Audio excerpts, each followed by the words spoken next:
my gosh. I love it. I say we just go for it, girl. Yeah. Yeah. Yeah. Let's dive in. Oh my God. I love this. So for anyone watching, this is like basically Pam and I were talking and we were like, we should record our conversations because we just get into some juicy things. We're like, why not? Let's go for it.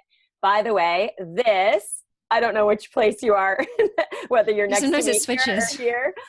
Pamela Gold, goldevolution.com, basically an amazing human being and just coach and spiritual master and all this stuff, which sounds so frou-frou and fluffy of how to describe you. But that's why I just was psyched about this idea of doing this together where people can just witness you and us and just exploring these topics. Yeah. It's like, what is it that we do? Like, what is it that we, know and can help with and are doing the work ourselves. And that's why I think it's so much more authentic for us to just talk and then share it. And for those of you who don't know Melanie Curtis, she's just an all-around badass in every way, professional skydiver, which I didn't even know there was such a thing, honestly, before I met you. I was like, okay. Like world record holder, just, amazingly accomplished in that sport, and an amazing human being who has so much wisdom, so much value and insight, from personal and professional worlds. I'm in awe of you, and I am just humbled and grateful to be your friend because you light me up and you inspire me, and it's just a love fest when we're together. So Ditto. This is really how we are. We just like sit around and love each other. Seriously, this is why I'm so fired up about this. So just to jump into the topic, we're going to pick a topic. It's going to evolve over time.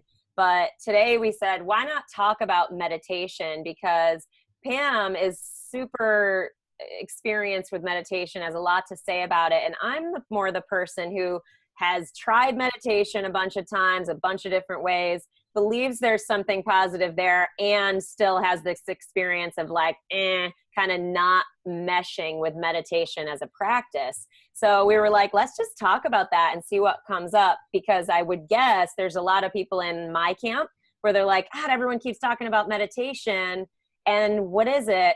And also there's a lot of probably experienced people out there going, oh yeah, what Pam had to say really worked for me too. That could collaborate and I guess just support us. Or deepen the practice too. I mean, the thing about meditation, and we'll just dive in with it. I mean, when you see that, I have a lot of, everything's relative, right? So like I've been meditating for about 4 years.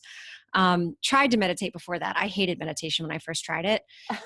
So I can totally relate to what you say about like, oh, I've tried it. I feel like you trust people who say it's life altering but you haven't experienced it or you haven't felt like how it could be of service. And I literally thought that meditation was definitely not for me. When I tried it, I was like, all right, well, it may work for some people. Like some people may like to swim.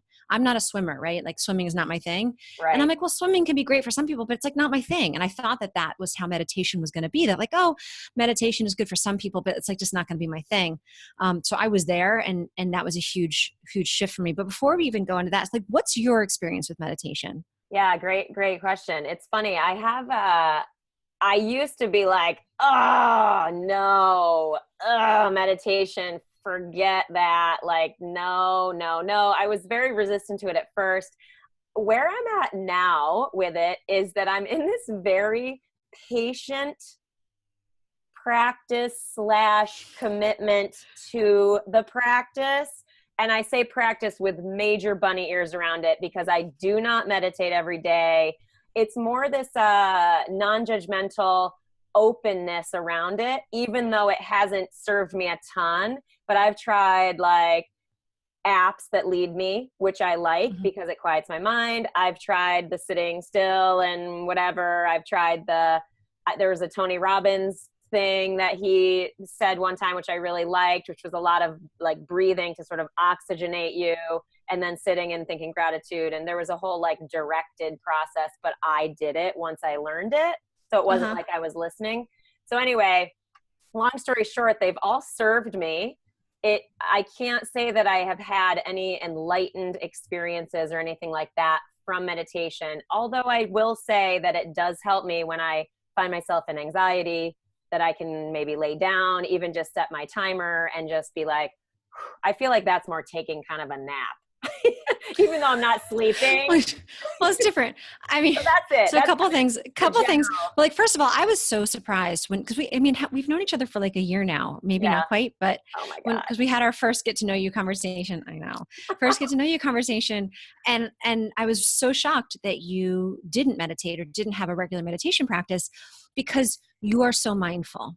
And just to kind of connect the dots between like mindfulness and meditation, because some people say, oh, there's mindfulness meditation. Like, what is the difference between mindfulness and meditation as a practice? Right. So just to explain my experience of it, I define mindfulness as paying attention to what you pay attention to. Right? You have this awareness around what you're paying attention to. Yes. And you have this power to decide what you're going to pay attention to.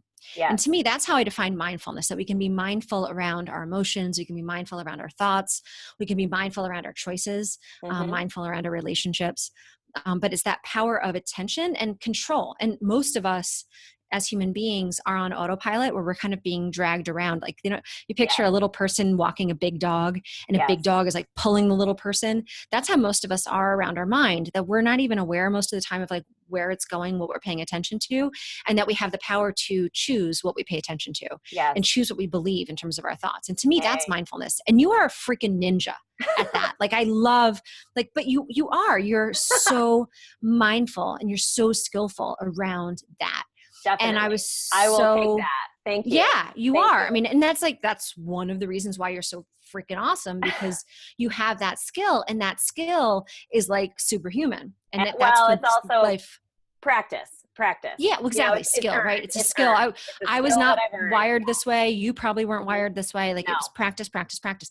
So I guess my original question to you was, how did you become so skillful around mindfulness without meditation? Because the way that I look at meditation, what meditation has given me is this mindfulness. Like, I meditate and that gives me mindfulness. Just like if I go to the gym and I do bicep curls, it gives me strong biceps. Yep. And so to me, that's what meditation has given me, at least one thing, because meditation has given me many things. Right. But the biggest thing that I've gotten out of meditation is my mindfulness skills, that I can have that control now. And I didn't have that before I meditated.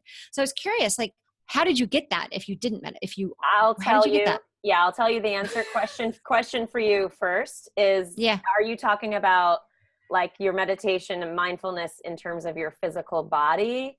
Are you talking about your thoughts? What do you mean? Like, so when I say mindfulness power, like the power of mindfulness is to have that spaciousness around what's happening to me and how I respond to it. Okay. Whereas when I didn't have mindfulness, I would be reacting. Like, something would happen and I'd react.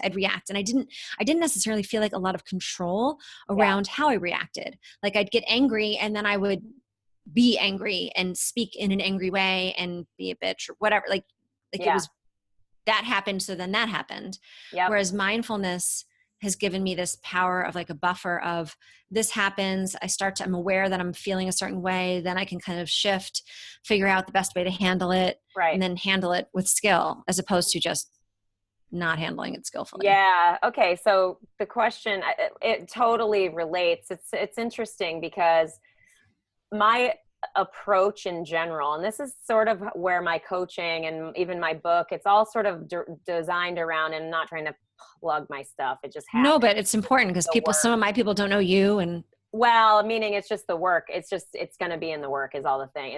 And part of my power as a coach comes from my experience, just as your power as a coach comes from your experience, et cetera. But so your question is, how did I get mindfulness or whatever? I forget exactly how you worded it, but how did you get so skillful around mindfulness? So it derives for me from being a super emotional person. Like, I am very emotional and very, I'd say, intuitive and connected to other people. And just like, I feel things fiercely, if that makes sense. And I think without mindfulness and I'm talking like fear too, which skydiving is a great parallel of how to unpack fear and all this stuff. But when an emotional trigger or charge of any kind, positive, negative, no judgment on it, just any emotional charge comes up, it's like, how do you actually have say in your life or bring consciousness to your life? It's, for me, was a practice in recognizing when I have an emotion come up, which is basically essentially noting it in my physical body. Obviously, we react in emotion, like that implies emotion and a reaction. And so it was learning how to go, okay, there's a reaction, there's a feeling, there's a trigger, there's an emotional charge of some sort.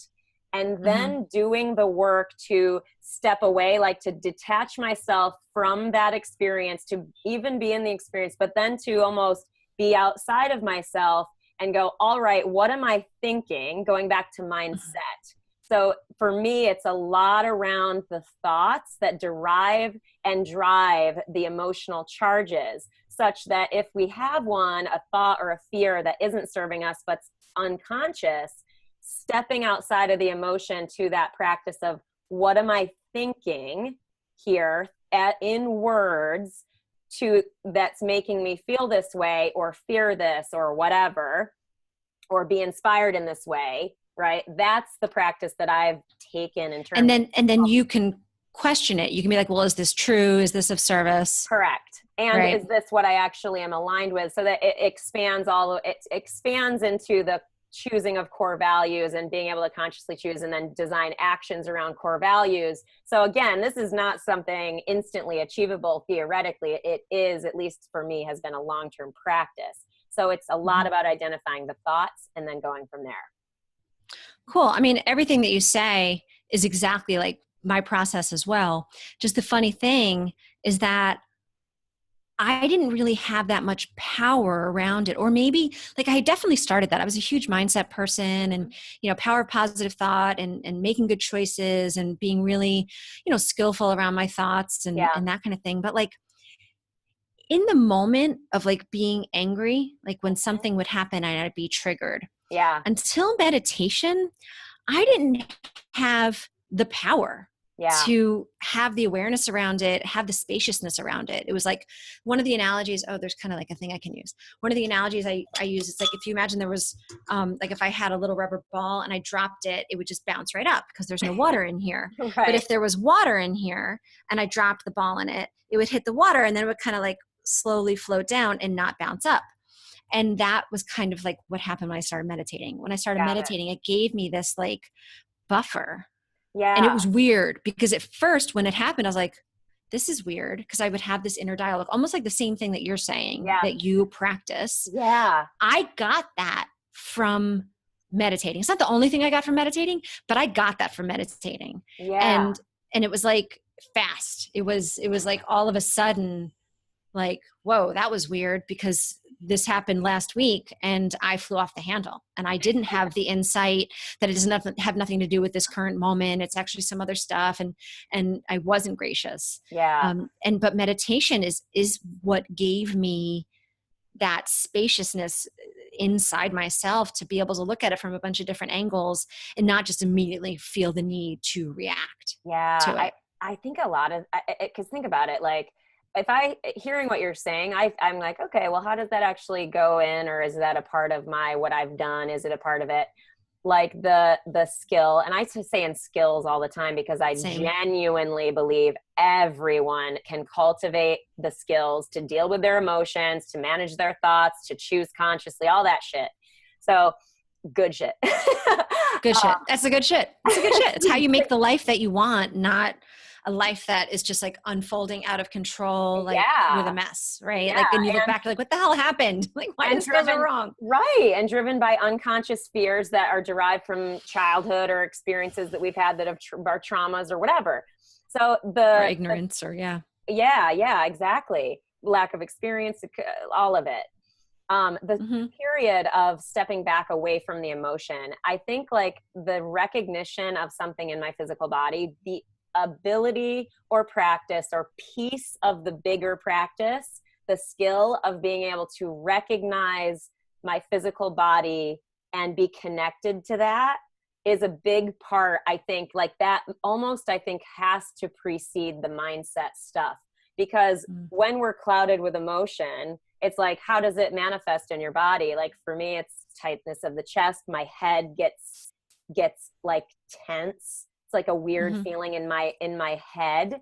and in my chest sometimes gets tight, stuff like that. Other people say it manifests differently for them. Like, how does it manifest for you when you get triggered, you know, in your physical? Yeah. Well, I love that you're saying this, because it's one of the ways that I try to help people shift to feeling that inner energy flow. Like when we get triggered, sometimes it starts way low, like at the base of my spine, and I feel it bubbling up, like a tightness bubbling up. Sometimes it starts in my stomach. Like I'll feel like the butterflies in my stomach, and I'll start to come up. Sometimes in my heart, sometimes in my throat, sometimes in my head. But I love that you're saying that, because that is one of the things that, again, meditation helped me with, because that inner awareness of this inner space, right? That's like you say, you feel it in your body. And it's almost like there was this inner space inside of your body that you're feeling this movement, you're feeling this flow or this blockage or discomfort in.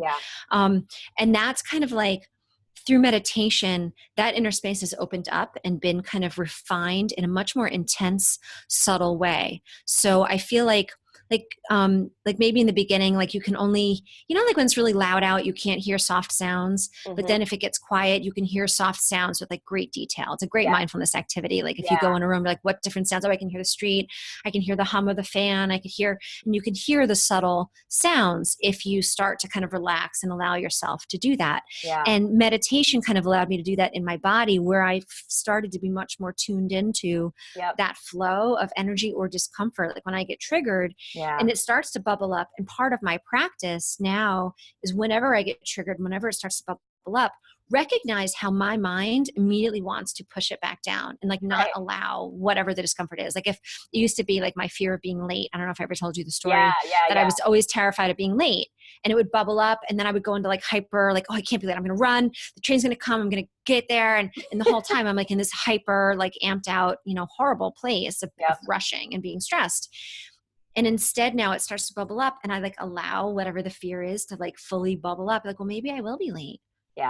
Like maybe I will be late, and not let my brain get involved in like making it not so. I'll be like, maybe I will be late, and it won't be the end of the world. I love it. And I still hustle. Energetically, it's just like, maybe I will be late. That to me, detaching from that outcome, like recognizing I am afraid for some reason that if I'm late, it means something bad, negative, something or other, something bad will happen if I'm late. Whatever it means, whatever meaning we're attaching to that. So common, so understandable, but go on. And recognizing how our mind gets so involved. Like whenever we get triggered, our mind is like, bam. And it wants to like not allow whatever the fear or the issue is. And it's going to do everything it can to control, to avoid that fear, which is incredibly unhealthy, right? Like some, it's like, now it's like, I ask one basic question when I get triggered now, to like kind of answer your question in that way. When I get triggered now, I ask myself like, what's going on? Like I'm very like interested and curious, like, so interesting. I'm starting to feel this. And sometimes I can tell, I know consciously what the issue is. And I'll ask myself like, one, is there like a physical threat? Because like, if I'm getting triggered because there's like a dog coming at me, then by all means, like go into fight or flight and get out of dodge or whatever. But assuming there's no immediate physical threat, it's like, this is so interesting. I want to learn more. Like I don't want to avoid it. The opposite. I want to get as close to it as possible. Get as close so I can learn all that I can to figure out like, what's going on here? Like, is this real? Is this from when I was a kid? Is this ignorance? Like, do I think something's here that's not, all the taking things personally? That's a whole other conversation we're going to have another day. But all that awareness really for me came from meditation, because it opened up this kind of inner awareness to the subtlety of what was going on in there, and allowed me to like maneuver it. Almost like, if you've ever seen Jackie or Bruce Lee, when he like fights people, it's almost like he somehow, everybody else is in slow-mo and he can like get around and like do like almost like twice as fast as everyone else. And so he's like 5 steps ahead of everyone.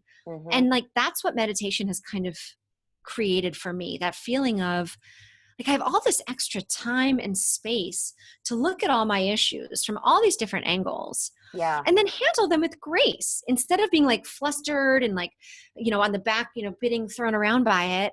It's like, I've suddenly like made more time and space around all of my problems, and I can handle them with grace. Which is huge. The idea of being able to be able to inquire into a trigger, you know what I mean? Like, that's a huge deal. that's a skill in itself. Again, these are all sort of skills layered on each other, it seems. Like, I want to also ask you before, don't let me forget this, is I want to ask you to actually detail how your meditation looks so that I can, and people listening can witness and not witness it literally, but like hear what you do, given it works so well for you and maybe looking for other ideas. But the idea that you can be just, sorry, random, my brain.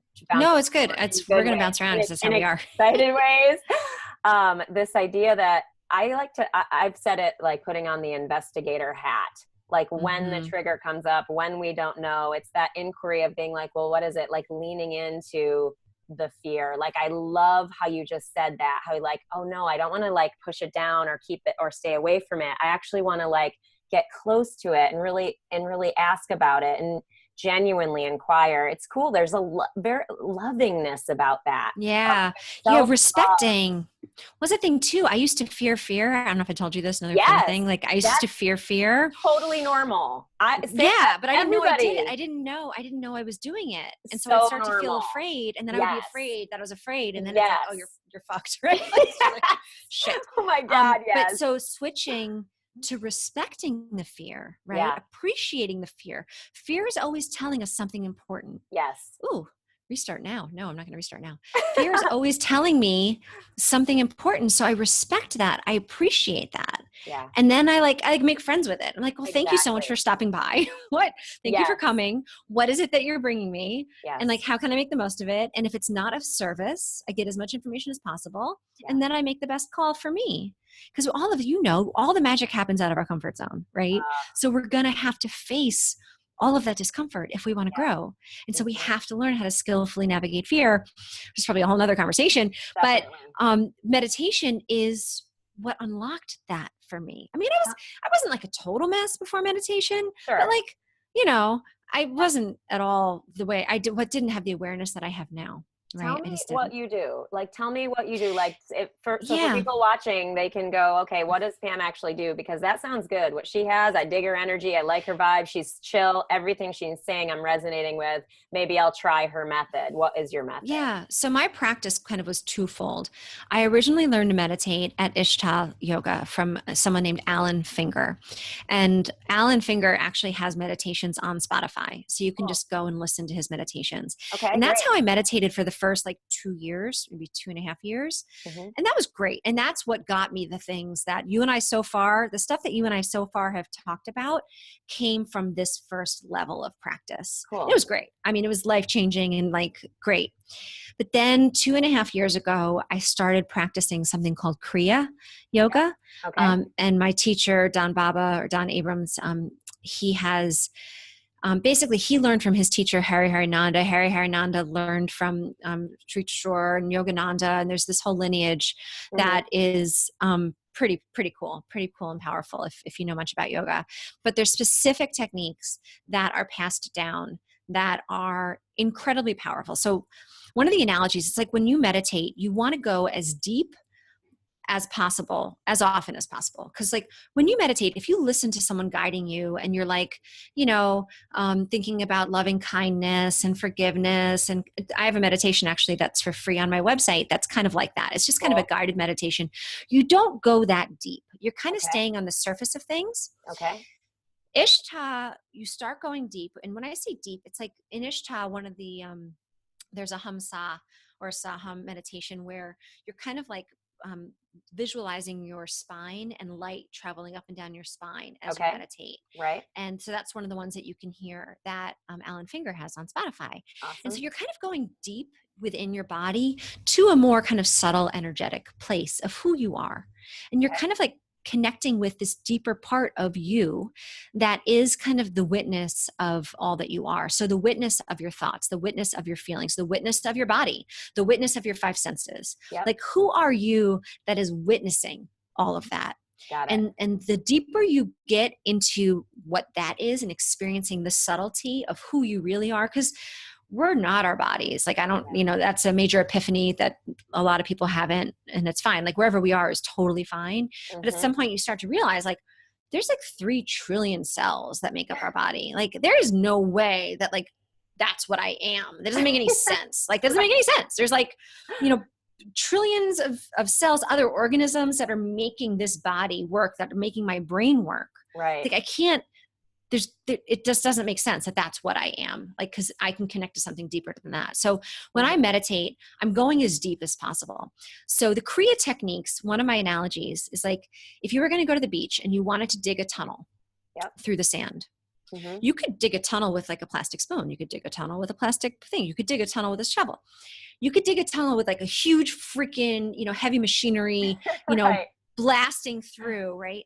So the Kriya techniques are like that. The Kriya techniques, when I started practicing those 2.5 years ago, I went so deep, so fast, and experienced the next stage of what I wanted to talk to you about too. Like the other thing that I've kind of gotten from meditation, this connection to oneness, connection to infinite light and love, right? That like, I know I am, right? I know I am infinite light and love. Like I know that. I've experienced that. So after my meditations, I come back to life and like things don't bother me the way they did before. Like I don't take anything personally. There's no person. Like we're all infinite light and love. And that may sound like, woohoo, okay, Pam. But the thing is, like meditation, deep meditation, you experience some magical, mystical shit. Like where then you're like, it's so good. There's so much beauty. There's so much peace. There's so much bliss. There's so much power in what you experience when you meditate. Then when you come back, you start to still experience it more and more. And it was a process. Like in the beginning, I would experience it and be like, I want that all the time. How do I go about being a human and stay in touch with that? Yes. And over years of practice, that's what I've gotten out of meditation. Like there's that kind of Jesus quote, like be in this world, but not of it. So I'm like, you know me, I'm a mom. I've got 2 little kids. I have a husband with a crazy job. I juggle all kinds of stuff. Like I am in this world. I'm not in a cave 24/7, with fire and like not coming out into society. Like I am in this world. But what I've gotten from meditation is like, I'm not of this world. Like I know I'm not, and you're not, and no one is. I don't judge anyone because I know we're all equal. We're all at different points in this evolution of being human, but like, I'm not better than anyone, and no one's better than me. We're all one. And like, it gives me this unlimited compassion, this unlimited courage. Cause I don't fear death. I don't fear the death of my family. I don't fear anything because I've experienced what everything really is, which is awesome and powerful and beautiful and divine. And like, I've never been a God person. Like when I was younger, I used to kind of get really pissed when I was at a school function and they'd mention God because I was like, separationist church and state. And I was like, I had this whole rebellion against Catholicism because I was raised kind of in a Catholic family, a Catholic community. And there's so much about like the intolerance and stuff that just didn't feel right. And so I had this kind of rebellion against God when I was younger. I'm like so back into God, like, and it's not God like I used to think God was. I'm just being completely honest, but like, this is what I've gotten from meditation. It's not God like at all what I thought God was. It's like this life force. You could call it the force, like a la Star Wars, a cosmic force, a life force, the universe, oneness. But it's you, it's me, it's the trees, it's the ocean, it's the earth, it's the stars, it's everything. We are that big. We are that powerful. So then when I come back to being human, like, what could faze me? Well, it's so fascinating because I feel like and I say like enlightened moment. I just say that just because that's I would guess it's a beautiful thing. A term that resonates with people that maybe haven't had such a depth of experience in meditation. Like I haven't had a depth of experience in meditation. Like right. But you've watched the sunset. You've had those moments, right? Yeah. Like I definitely, it's interesting because I in some of the assessments that I do and talking about energy and just understanding energy and our emotions. And again, these are offshoot conversations we could have, but we're going to have so many. Yeah, I know. So, but people who haven't experienced that through meditation, but have through other things, like, because I've heard a lot of people say about meditation that their meditation is skydiving or surfing or sitting and, like you said, watching a sunset or being on top of a mountain or whatever. Like, it doesn't necessarily have to be physical. I'm picking physical, literal things, but You know what I'm saying? No, but Like like just being in nature, watching. traveling, this is the thing. Expanding our awareness Mm-hmm. can happen in a multitude of ways. So meditation is one way Yeah, to drastically expand your awareness, but exactly. traveling expands your awareness. Watching the Mm-hmm. sunset, being in national parks, forest, a view, like Yeah, our awareness is looking up at the stars. Like when you just lay on the yeah, ground and just look up at the stars, like that exactly. expands our awareness. And Yes. we have moments where we just feel there's just this deeper truth, this deeper power that is in all of us. Yeah. And it feels good. Like we know in those moments that, like, man, there's this deep bliss, this Yeah. deep peace, this deep power. So I love that you're bringing that up because, like, Yeah. yeah, in hindsight, I used to experience this all the time and I was super connected with it. Like I always loved being in nature. I always loved watching the sunset and looking up at the stars and being, I grew up on an apple farm and there were certain places I could go on the farm where there'd be like no other people and you couldn't see houses and you Yeah. could feel like it was just you and nature. And you feel that deeper truth, deeper connection. And usually in those moments, oh, the other thing, wind. Sometimes wind Mm-hmm. blowing on you, like it Right. quiets your mind. Or looking at fire Yeah. is very meditative. And in those moments, your mind becomes so quiet, right? Mm-hmm. Those moments, your mind Yeah. just shuts the fuck up. Yeah. And you're just being. You're not doing, you're being. You are a human being Yeah. and you're connected with that deeper truth, right? Definitely. And it's funny because I think what's so great, like if I think about, okay, what's one of the reasons you and I are even doing this? Why are we having, it's not just so that, oh, we get to talk to each other and then everyone gets to see Which is us. great. It's that, like, how are we being of service and sharing these conversations? Because I think about it and I go, lots of people have, what I love and I think is extractable from this is that meditation, or there are loads of different ways to connect to that depth. Like, you know what I mean? Because I feel like, and I may be wrong, maybe this is just something I've had, this perception that meditation is the only way. And if you're not into meditation, then you can't access this depth. Like, I feel like there's perception like that out there about meditation, and hence there's a resistance to it because it's like, oh, fuck, I have to go this one way to get this thing, when I just don't think that's the case. I think it totally. It's just like the only way to build your bicep muscle is not to do Yeah, bicep curls, right? It's not totally. the only Yes. way. The Yes. thing about it though, it is an intense way Yeah. to Yeah. develop the skill, because you're literally rewiring. Like neuroscience shows us now, like Totally. when neuroscience does studies on meditators' brains, I love they're totally neuroscience. different than brains that are not meditating, because you're Exactly. literally rewiring your brain Mm-hmm. in ways that connect you to compassion, Yes. connect you to different parts of your brain Yes. that give you these powers. And like, yes, there are other ways living your life moment to moment. The reality though, like, our lives. I live in New York City, Westchester. I'm in New York City every day. Mm-hmm. I don't have a lot of downtime. Yep. So for me, meditating each morning for a half an hour is like it's like going to the gym and I did the bicep curls. Yep. Maybe a half an hour. I think there's been some studies that are like a half an hour of deep meditation is the equivalent of like X number of, visits to the beach or something like that, where it's like, it compacts the benefits down into less time. Cool. So, and there's this great program called 40 Years of Zen, which someday maybe I'll have the money and the time to do. It's like $15,000 that you go out to the West Coast, and using biofeedback in 1 week, you can get the same neurological benefits as 40 years of meditation. Wow. And the reason why is because when you use biofeedback, you can make those changes quicker, know what's working to get yourself into the theta and delta, the different levels of brain waves. Because when you meditate, the deeper you go, you're literally taking your brain waves to more and more subtle kind of wavelength.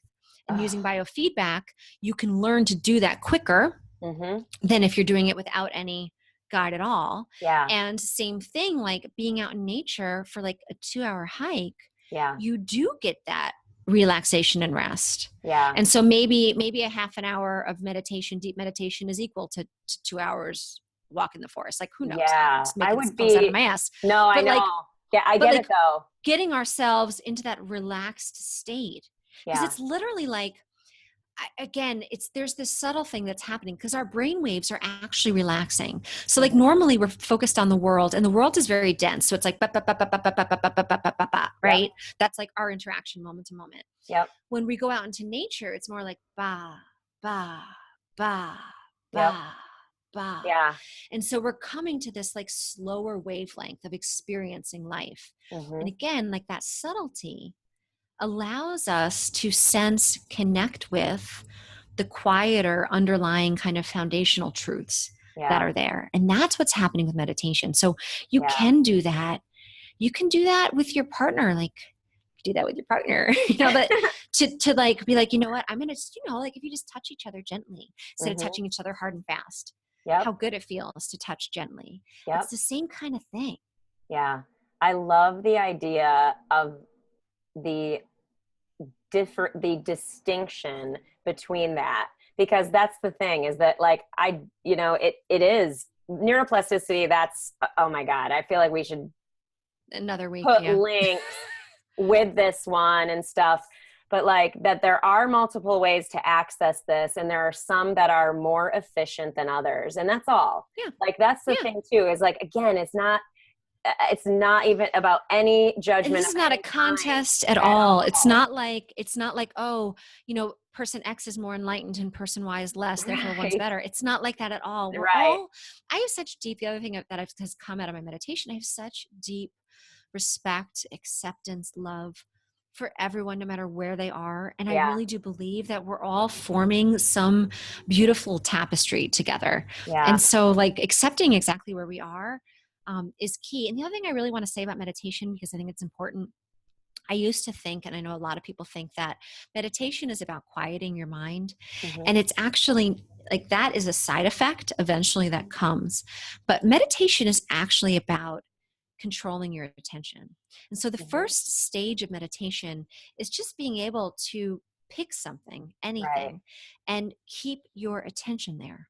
In the beginning, it's hard to keep your attention on one spot. So no matter how loud and noisy your brain is, because our brains don't actually ever shut up. They do eventually get much, much quieter, but they don't just shut up. And if you're trying to get it to shut up, it's like you're fighting against a river. It's not going to stop flowing, right? Right. So recognizing that the practice of meditation isn't about getting your brain to shut up. It's about just keeping your attention in one place. And then the next stage that you kind of remember as you're practicing, the next stage is effortless concentration. So the goal is that you can effortlessly keep your attention in one place. And if you think about how important that is, that you then have control over something without it being work, without you having to put effort into it, you then kind of like, it's like being a dancer who can suddenly just learn the dance and do it. It's a muscle for sure. I really feel like it is. It really is. It's, you're rewiring your brain to have this power. Yeah. Like the whole asking me, like you thinking I was meditative or whatever, that I had some control over my mind, you know, like I really feel like that's part of it. It's like I've achieved my peace and serenity. It's not that I don't feel anxiety or fear or whatever. I certainly do. Just to say that I definitely have worked to cultivate that mental muscle of decided attention, of consciousness, and then choosing where I'm putting my attention. I've just worked a lot with thoughts and mindset.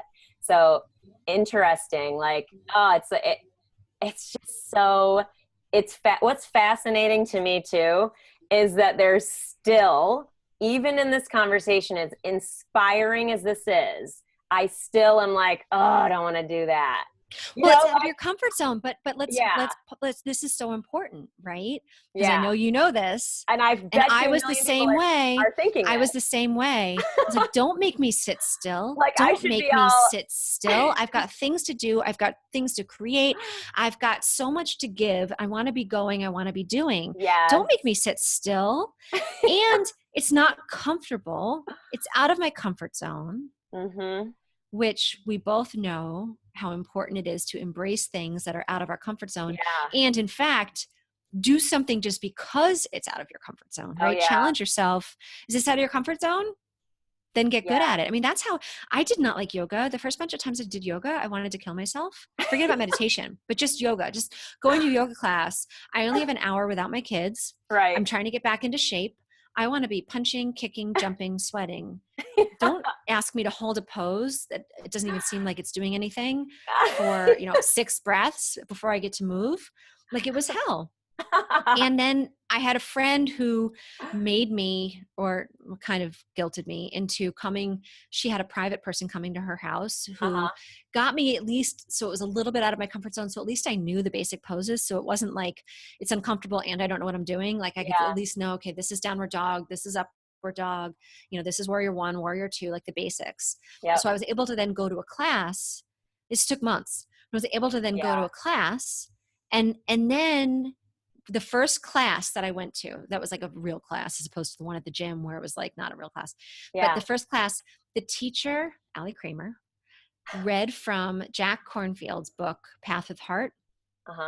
And that book was the book when I was 19, that book had fallen off the shelf. I was in a Denver bookstore with my boyfriend. I was like, I want to get a book. So I went to a bookstore and literally the book fell off the shelf. And it's like a Buddhist, beautiful book about meditation, but not deep meditation, just more kind of being aware.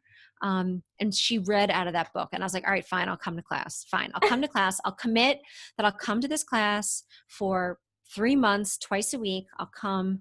And like, that was it. And it was like, there was such magic that started happening after that class. Yeah. Because there's something about the physical practice of yoga. And then the Shavasana at the end, when you lay there still, which at first I hated. And I'd sit there being like, I have to do this at this hour and I have to get this. I can't forget to get this. And I would lie there the entire Shavasana, everything going through my mind. And over time, I got better and better about just kind of like easing into the light and hearing some buzz and just kind of floating. But in the beginning, hell, out of my comfort zone. And then when I decided to do teacher training, that place, Laughing Lotus, was like super bright and shiny and like totally my kind of place. Like, if there was anywhere that was going to get me into yoga, it was there.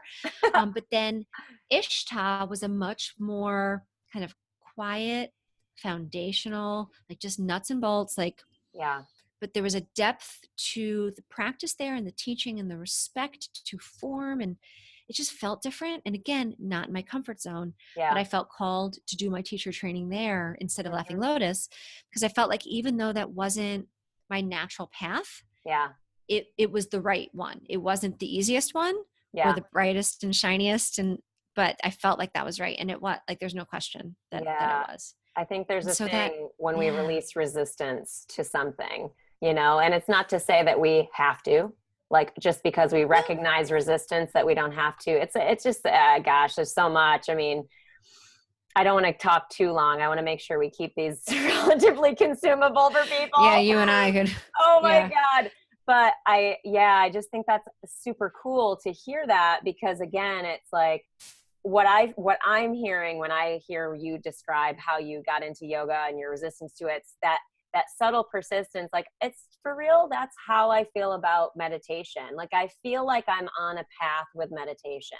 Like, I used to be dug in against, and I am definitely committed to not being dug in against, which is a thing for me. Like, that's a step in my process toward, I think, doing it, It's just cool because I'm witnessing the resistance. Like, I even laid down, 15 minutes before this, because I'm like, I just kind of want to, center and just chill and whatever, I just had a lot going on, a bunch of emails, just like stuff. And it was like, okay, we're talking about meditation, like, good excuse to do this and, whatever. Similarly, like reading articles about, like, just learning about it more too, like, that's helped me. But I just love about how I do think when we release resistance, when it's time for us, whenever we uniquely each in this world are ready to release resistance to something that we are resisting, so we can grow, right? It's clear.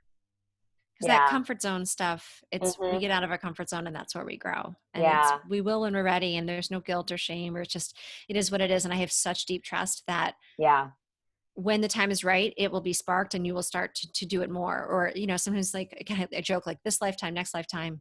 Yeah. It's just, there is such a magic in stillness. Yeah. It's like, there's a subtlety and power to life Yeah. that we can access when we're still. And there's a knowing, there's a truth and a power and a wisdom that we can access when we're still. And we can't access it. It's just like a ripply water, right? If you're looking out at a lake and the water's all choppy, it's not, you can't see the reflection of anything. You can't see anything. Yeah. But when it calms, and then it's like this beautiful, reflective glass, it's just like our inner state. If we let kind of our inner state get to a place of stillness, there is a clarity that just, it's a game changer. Because like one of the things too that's come out of meditation, I don't ever worry about decisions. There's no decisions like, should I do this or that? No, I can feel that I'm so clear on what I need to do. Not that it's going to be right or wrong. Totally. Or that it'll be painless, but this is what I need to do. This is the path that I need to be on. And it's cool. I'm a genuine believer everything is for us, that there are no mistakes, because it's like, even if we make a mistake, we haven't opportunity experience. Yeah. We feel pain or whatever. It is the opportunity to grow. And it is the lesson that we theoretically needed. Again, I'm very big on the language. We could talk another one of these about language hacks and stuff like that. But I think we should wrap this one up. But is there? Yeah, I think it's a great place to end. Yeah, I mean, girl. Oh, I guess the last thing I would say is I'm going to put the websites down underneath us. So for people watching. Yeah, and there is a meditation, a free 7-minute meditation that's based on my book. It's not that deep, but it's based on that kind of inner, very mindset-y and kind of inner practice-y. And it's 7 minutes and it's free. So great place to start. Gold Evolution. Yeah. So goldevolution.com. So melaniecurtis.com, wherever you are. They'll both be down there. We both have email lists. So just sign up if you want more of our stuff. And we're going to keep these going and just really aim to keep creating value for you guys. So thanks for tuning in. And they say the best is yet to come, but I swear it's already here. Just open up your eyelids.